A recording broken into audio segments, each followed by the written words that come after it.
Hi, welcome to WOWL Who Gives a Hoot Afternoon Class News.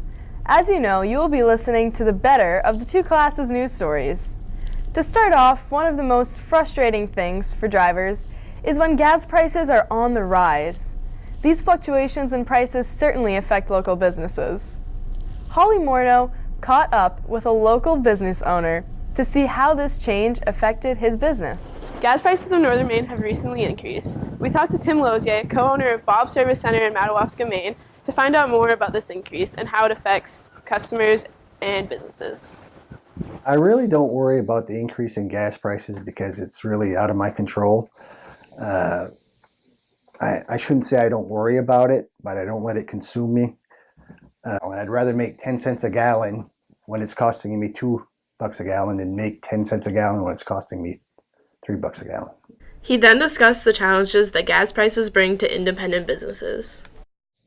The only time it really affected my business was probably in 2011 and 14 when the price of gas was hovering around $4 a gallon. You know, people were spending money on gas and they didn't have enough money to, spend on stuff that I had in my store. He also talked about how his Canadian clientele was affected by this change. In Evanston, their gas price is regulated every Thursday. The government regulates it, so when gas comes up here, eventually it's going to go up there because they regulate the gas on what the gas price is doing in New York. So it really doesn't affect my Canadian customers per se. Mr. Lozier explained the difference between an independent and a chain gas station. Years past, we had three chain stores in town. We had Irving, we had Dock, and we had Dead River.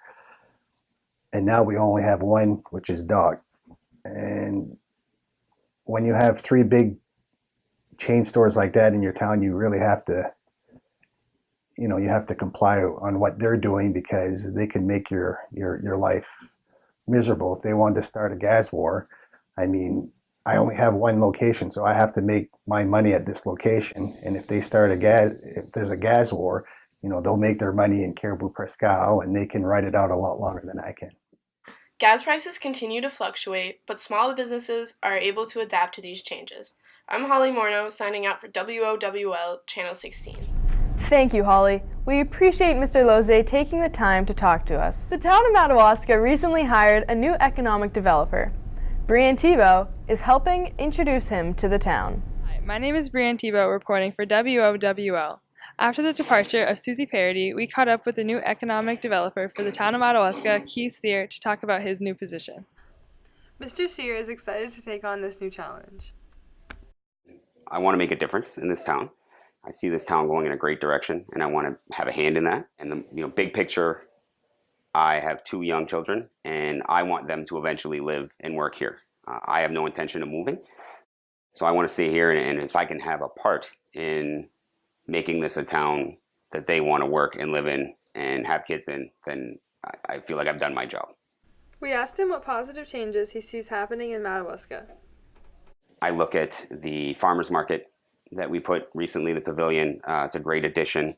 The Four Corners Park on Main Street has been a great addition to the town of Madawaska. So things like that, I just want to continue pushing to have positive things like that happening, make this town vibrant and lively.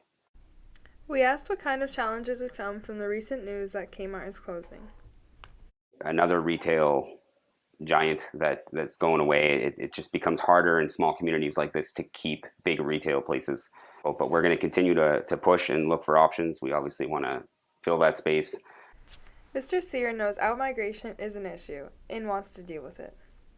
We need to listen to the kids, and I hope that I can reach out to our high schools, local high schools, and try to figure out what it would take. We know that we need work for them. We need jobs. So how do we bring jobs in here? How do we make it an attractive place to do business so that they want to stay? Mr. Sear may be contacted at the Madawaska Town Office. His door is always open. Speaking of new positions, in the town of Madawaska, Carajandro caught up with Lieutenant Pelletier to discuss his experience as the new school resource officer. Hi, I'm Kara Jonathan reporting for WOWL Channel 16, and we caught up with Lieutenant Pelletier, who has been with the Madawaska Police Department for the past 17 years, and asked how the adjustment period has been since becoming the resource officer here at the Madawaska High School. The biggest adjustment for me has been when I come to school, people are actually welcoming and happy to see me, as opposed to working on patrol when we go to places where we may have to make an arrest or something. Then people aren't quite as pleasant when we show up. So school's been a very, very positive environment for me.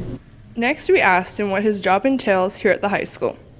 Yes, my job here at the school is primarily to build positive relationships with the students and kind of teach people that to see the police in a different light, that we are actually here to help you. That's one of the things. The other thing, of course, is here for safety and security for the staff and students. I'm also here as, not to take anything away from Miss LeClaire or Miss Melanika, but I'm also here as an informal counselor, which basically means if the kids want to come in and talk to a police officer, my door is always open and they can come in and talk to me. If they're having issues at home that they really feel that they might want to talk to a police officer about, whether it's domestic related issues or whatever, they can come in and talk to me about that stuff. I see a lot of kids that come in for harassment, harassment issues. But the other hand, on the other side of that is I'm not here as disciplinarian. I do not do any discipline whatsoever. So anything that happens as far as discipline still goes next door to Mr. Anderson. And unless it's a crime that's committed, then he may kick it back to me, and then either I'll handle it or one of the guys from the department will handle it, because for me to be here as a positive role model, it's kind of hard to be here also writing tickets to people, so that's why I might get another guy involved in it. Finally, we asked Lieutenant Pelletier what his goals were for the 2018 to 2019 school year. Well, I want to continue some of the work that I did last year. I started here in March, and I was able to get in with Mr. Gerard's class, and we did some distracted driving stuff. I went into the classrooms, talked to kids about speeding, just dangerous driving, the effects of alcohol. We did one program where we get the kids up in the multi-purpose. We set up a little obstacle course and had them wear drunk goggles. And they had to kind of maneuver their way through the course, and they liked that. They enjoyed that quite a bit. We had the driving simulators come from Augusta, and we ran, I think, sophomores, juniors, and seniors through that, so everybody had a chance to try the driving simulators. So yeah, just as many things as I can come up with, I guess, is my goal. Also, like you've experienced in the last couple of days with the ALICE training, so we have to continue with that, and for the school department to be a certified ALICE school, we have to drill throughout the year. So I'll be, maybe once a month, I'm going to try to get things together and go through drills with kids and the staff. Lieutenant Pelletier is on the Madawaska email system if you need to contact him at any time. This has been Kara Gendro reporting for WOWL Channel 16, signing off. Thanks, Kara. Students in the school feel much safer now. Since we are all tied to our cell phones, our next story provides information on new phones available in the marketplace. Hello, my name is Jacob Doobie. Today we caught up with local cell phone consultant Justin D. Moranville and asked him about the new iPhones that have been released. He told us some reasons why Apple is so dominant in the cell phone market. I think they're popular because a lot of their devices work really well. Although they lack in customization, they make up for in control and sleekness, just like the Androids have their strengths. He expressed his thoughts on the recently released iPhones. They're pretty awesome. I like how they're continuing with the design for the iPhone 10 and the facial recognition. I actually have an iPhone 10 and I think the design is really amazing. I'm kind of glad they're getting away with the whole home button. The iPhone XS and the XS Max are a little bit like they're good phones and they're upgrades from the old ones, but I can't wait to see what comes after these ones. He talked about what has changed with the new iPhones. They have a little bit better camera, a little bit better battery life, basically all around upgrade. They've got the Face ID 2.0, which is going to be pretty awesome for the help with facial recognition, although it did work really well already. Other than that, yeah, they just basically kept the same design as the 10. With those changes comes differences in repair. We don't actually repair phones here. I don't repair them myself, but I do live in that industry, so I do know about the repairs on it. I know that it's much more expensive because they've gone glass all the way around, and a lot of the times when replacing like the back of a phone or the front of a phone, if it's not already broken, cracks already, and that's a huge repair cost. So it's just increasing the cost if it's not done by Apple. Finally, he let us know about how he felt in Apple opposing right to the repair. Personally, I'm not entirely sure how I feel about that.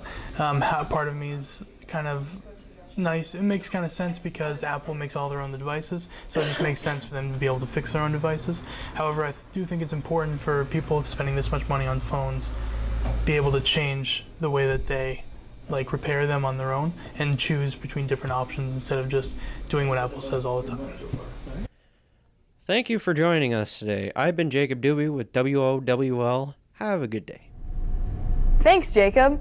Although we didn't have any news stories, they were certainly interesting. Once again, thanks for tuning in on WOWL.